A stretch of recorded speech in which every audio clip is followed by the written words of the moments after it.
सुबह जपो जय जय साईं। श्याम जपो जय जय साईं, सुबह जपो जय जय साईं। शाम जपो जय जय साईं, सुबह जपो जय जय साईं। श्याम जपो जय जय साईं, सुबह जपो जय जय साईं। सोते समय जपो साईं, उठते समय जपो साईं। सोते समय जपो साईं, उठते समय जपो साईं। हर पल साईं जपा करो काम, हर पल साईं जपा करो काम शुरू किया करो। जय जय साईं जपा करो, सतगुरु साईं जपा करो। जय जय साईं जपा करो, सतगुरु साईं जपा करो। जब दुखों ने घेरा हो, चारों ओर अंधेरा हो। जब दुखों ने घेरा हो, चारों ओर अंधेरा हो। अपनों ने भी छोड़ा हो, अपनों ने भी छोड़ा हो। अपनों ने भी छोड़ा हो, अपनों ने भी छोड़ा हो। और न कोई सहारा हो, और न कोई सहारा हो। और न कोई सहारा हो, और न कोई सहारा हो। तब साईं साईं जपा करो, शिरडी साईं जपा करो। तब साईं साईं जपा करो, शिरडी साईं जपा करो। जय जय साईं जपा करो, सद्गुरु साईं जपा करो। जय जय साईं जपा करो, सद्गुरु साईं जपा करो। जब रोगों ने घेरा हो, दवा भी कोई काम न हो। जब रोगों ने घेरा हो, दवा भी कोई काम न हो। दवा भी कोई काम न हो, दवा भी कोई काम न हो। दवा भी कोई काम न हो, दवा भी कोई काम न हो। तब साईं साईं जपा करो, शिरडी साईं जपा जय करो। साईं। साईं साईं जपा करो, शिरडी साईं जपा करो।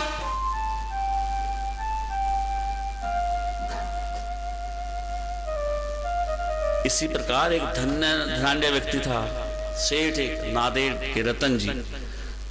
नादेर निजाम स्टेट हुआ करती थी उस समय, अंग्रेजों का जमाना था। अंग्रेजों के जमाने में अगर कोई सेठ हो जाए तो समझो कितना बड़ा अमीर है। और करोड़पति था, अरबोपति, हजारों दास दासियां, घोड़े, उसके पास चरवा, मकान, इतना अमीर, इतना धन बांटता लोगों को, लंगर कराता, यज्ञ कराता, कथाएं कराता, सब कुछ करता। लोग समझते अरे बहुत, अरे नादेर रतन जी तो बहुत अमीर हैं। रतन जी, हाँ, भगवान ने तो इनको सब कुछ दिया, देखो कोई कमी नहीं है, पैसे की कुछ नहीं है, सब कुछ इनको दिया है। सारा दिन रतन जी लोगों में घिरे रहते, कभी किसी को दान देते, कभी किसी को कुछ करते, लेकिन रात को दोनों मियां बीवी अकेले अंधेरे में रोते। सब सुख होते हुए भी रात को पति पत्नी एक कोने में रोते।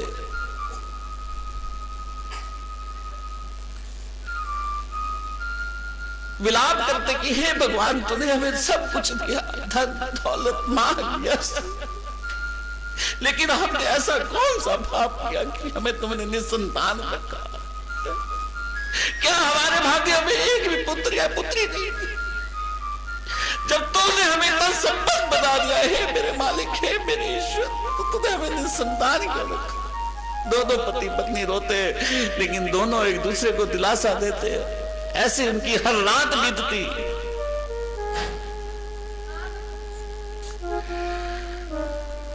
लेकिन उनके इस दुख में कौन सहायता करे? कौन उनके दुख को समझे? कौन उनकी इस बात को समझे? कौन इसकी व्यथा को समझे?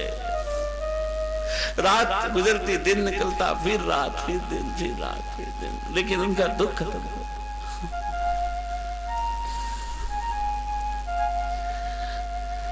एक दिन रतन जी ने दासगुनी जी के महाराज का नाम सुना कि वो साईं के बहुत भगत हैं, कीर्तन करते हैं, भजन करते हैं। तो एक दिन उन्होंने दासगुरु महाराज से अपने दिल की बात खोल दी, अपने हृदय की बात खोल दी कि महाराज कोई ऐसा उपाय बताओ कि मेरे जीवन में बाहर आ जाए, हमें संतान सुख प्राप्त हो जाए। दासगुरु महाराज ने कहा कि देखो रतन जी, मुझे तो साईं के ऊपर, अपने साईं पे पूरा विश्वास है, पूर्ण विश्वास है। अगर आप उनकी शरण में जाओगे और अगर साईं ने कह दिया कि तुम्हें संतान सुख मिलेगा, तो कोई दुनिया की कोई ताकत आपको संतान सुख देने से वंचित नहीं कर सकती। लेकिन कब? अगर साईं ने कह दिया तब। इसलिए आप साईं के दरबार में जाओ, साईं से आप मांगोगे तो साईं आपको जरूर देगा। मेरा ऐसा विश्वास है, मेरा ऐसा पूर्ण विश्वास बाबा पर है। रतन जी ने दासगुरु महाराज की बात को स्वरूप रखा, तैयारी की और मस्जिद में चले गए। बाबा के दर्शन करे, बाबा के चरणों पर गिरकर रतन जी रोने लगे। हे मेरे महाराज, हे साईं, आपकी ख्याति मैंने दूर दूर तक सुनी है। आपके पास जो भी आता है आप सबकी मनोकामना पूरी करते हो मेरे साईं। किसी को निराश आप नहीं भेजते हो मेरे साईं। इसी आशा पूर्ण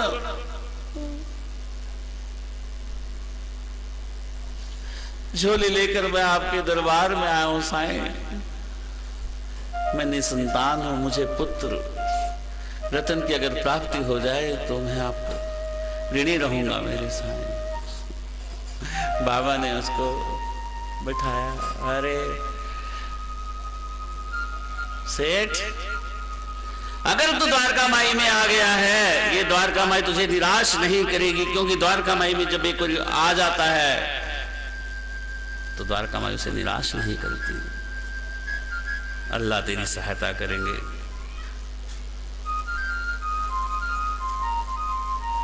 अब तेरे दुर्दिन खत्म हो गए, तेरे दुख खत्म हो गए, तेरे कष्ट खत्म हो गए, क्योंकि तभी तू इस द्वारका माई में आया। बोलो साईनाथ महाराज। इसलिए इस समय जो साईं की कथा में आ गया, यहाँ प्रवेश कर गया, या जो इस समय टीवी पे सुन रहा है, समझो उसके दुख, उसके दुर्दिन खत्म हो गए, क्योंकि जब साईं चाहता है तभी वो सुनाता है। लेकिन पहले मेरी दक्षिणा दे। अच्छा,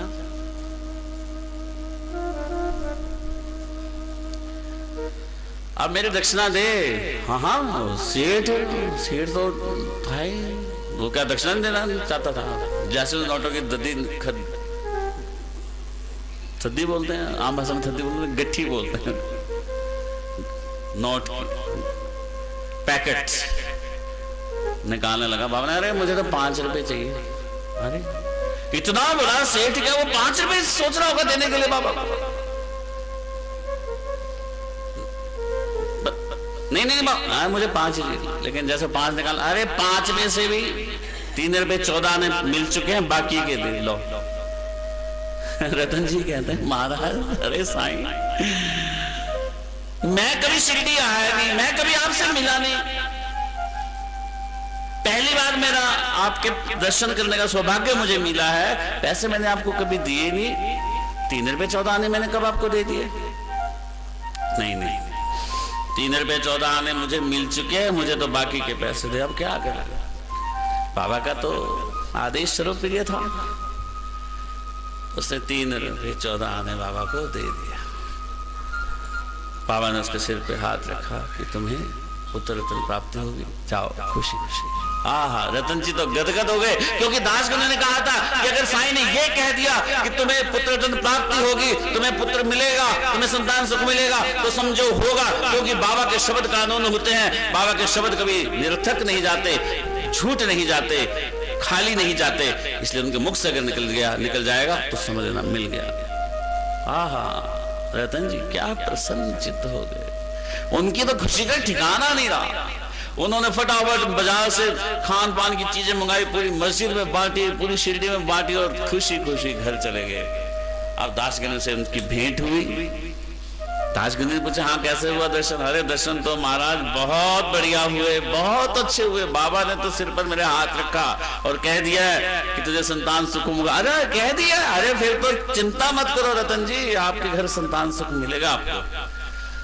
लेकिन एक बात समझ में नहीं आई। क्या?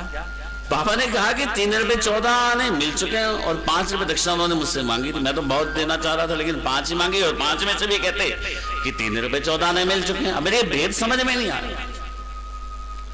दासगनु महाराज ने बहुत दिमाग लगाया, ये 3 रुपए 14 आने का रहस्य क्या है, समझ नहीं आया। रात गुजर गई। अरे चलो फिर सोचेंगे।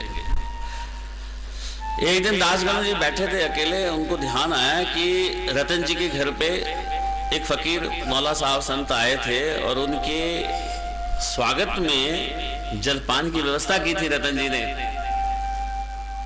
ठंडा वंडा पानी दूध चाय पकौड़े पिलाए होंगे, खाए, व्यवस्था की थी, उनका सम्मान किया था। अरे उस दिन का खर्च कितना हुआ होगा पता करो जरा। उन्होंने फटाफट सेठ जी को बुलवाया, रतन जी आए, रतन जी जरा पता करो जिस दिन मौला साहब आए थे आपके घर में आपने कितने पैसे खर्च किए थे। अब सेठ इतना बड़ा खर्च कर रखता है साहब, लेकिन मुनीम रखते हैं सारे हिसाब किताब। उन्होंने मुनीम को बुलवाया, देखो जी पतरा खोला, देखा देखा, अरे उस दिन का खर्चा ठीक 3 रुपए 14 आने, ना 1 रुपए कम ना 1 आना ज्यादा, ठीक 3 रुपए 14 आने। आहा, रतन जी की आंखों में आंसू आ गए कि हे मेरे साईं, कहां शिरडी कहां बांद्रा। अरे अब इस लीला से क्या आप समझोगे? समझो ना, सोचो कि हम कुछ भी कार्य करते हैं भगवान को मालूम होता है। और धर्म कार्य में जब भी हम कोई पुण्य कार्य में, किसी भूखे को रोटी देने में, किसी रोगी को दवा देने में कोई भी कार्य करते हैं तो उसका लेखा जोखा भगवान रखता है। हम कथा के निमित्त कुछ खर्च करते हैं, कीर्तन के निमित्त कुछ खर्च करते हैं तो उसका लेखा जोखा भगवान रखता है। नहीं तो साईं को कैसे पता 3 रुपए 14 आने तूने उसके साथ। संत के स्वागत के लिए, संत के सम्मान के लिए रतन जी ने 3 रुपए 14 आने का खर्च किया था, इसलिए उसका हिसाब लेखा जोखा रखेगा और देगा। जैसे आज कुलदीप जी कर रहे हैं ना कथा का समागम, खर्च कर रहे हैं, तो ये ऐसे व्यर्थ नहीं जाएगा। न गया है कभी किसी का, न कभी किसी का जाएगा। ये लीला साफ संकेत देती है इस बात की ओर कि जब भी हम कोई कार्य करें तो उसका लेखा जोखा भगवान रखता है, भले वो अच्छा हो चाहे वो बुरा हो। इसलिए जब अच्छे का रख सकता है तो बुरे का भी रखेगा। किसी के पैसे मार के देखो, रखेगा बाबा ही साहब, क्योंकि जब बाबा लेता है ना तो चमड़ी भी उधेड़ लेता है अपने भक्तों को। जिस भगत को देता है उसे वापस जब लेना हो तो ले भी लेता है, जब वो उसका दुरुपयोग करना शुरू कर देता है। इसलिए साईं अपने भक्तों को तभी अपने समीप आता है, साईं उसी भगत को अपने पास आने देता है, साईं उसी व्यक्ति को अपने सानिध्य में आने देता है जिसका वो उद्धार करना चाहता है। क्योंकि साईं जब अपने भक्तों को अपने पास आने देता है या किसी को अपनी आशीर्वाद से मोहित करता है, उसको सुख समृद्ध करता है, तो 2 चीज दे देता है। या आज की भाषा में कहें कि जब भी कोई साईं भगत बनता है तो भगवान उसको 2 चीज देते हैं, एक बुद्धि, एक वैराग्य। बुद्धि से साईं अपने भक्तों को इतना बुद्धि में बना देते हैं कि वो कारोबार में तरक्की करने लग जाता है, क्योंकि पैसा बुद्धि से कमाया जाता है, मेहनत से नहीं। मजदूर भी करता है मेहनत, शाम को 200 मिलते हैं, लेकिन एक बुद्धि फोन करता है यहाँ का माल वहां भेजे, बीच में कमीशन आ जा रहा हूं। इसलिए साईं अपने भक्तों को विवेक देता है, बुद्धि देता है, जिससे भगत कमाते हैं और अमीर बन जाते हैं। लेकिन साथ में क्या करता है, वैराग्य भी दे देता है, लोभ भी छुड़वा देता है उसे कि धन साथ नहीं रहेगा, श्रम साथ नहीं जाएगा। वैराग्य भी दे देते हैं साथ में कि तू इसको अच्छे काम पे लगा। इसलिए साईं भगत जो भी है वो अच्छे काम पे अपने धन को लगाते हैं। वो धनवान भी है और वो अच्छे काम पे भी लगाते हैं, जैसे कुलदीप धर जी है। बोलो साईनाथ महाराज। इसलिए अपने धन को अच्छे काम के लिए लगाओ, और जो खासकर साईं भगत हो तो अच्छे लगाने।